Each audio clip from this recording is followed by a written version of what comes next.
Pas disa muajsh miratimi në kuvent, ligji për skemën pensionale rrezikon sërish të dërgohet në gjykatën kushtetuese.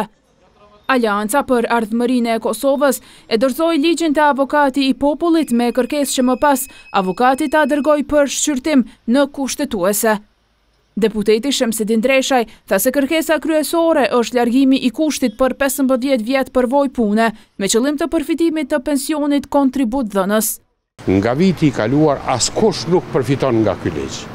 Për shkak se asnjëri si plotson 15 vjet, pra ky ligj është jo funksional aktualisht. Ky s'ka nevojë të ekziston fare.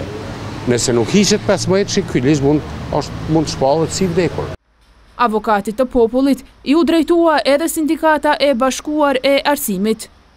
U godit neni 8.6 ku thuaj qartë se vitet 90 ju njën si vite kontributdhënëse punëtorëve të arsimit që ne atë kohë punuan me sistemin e Republikës Kosovës dhe këto 9 vite ju ndihmonin shumë që të arrin të ky 15 viçi që dikush e krijoi e s'di pse edhe të marrin pension të plot. Mirë, po çka po ndodh tani me ndryshimet e ligjit? Këto vitet 90 numërohen vetëm si numra. Ndërkohë, kërkesën për shqyrtim, avokati i popullit në gjykatën kushtetuese duhet ta parashtrojë brenda afatit prej 6 muajve pas hyrjes në fuqi të aktit të kontestuar. Ndërkaq në gazetën zyrtare, ligji është publikuar më 16 gusht 2023, prej edhe kur është në fuqi.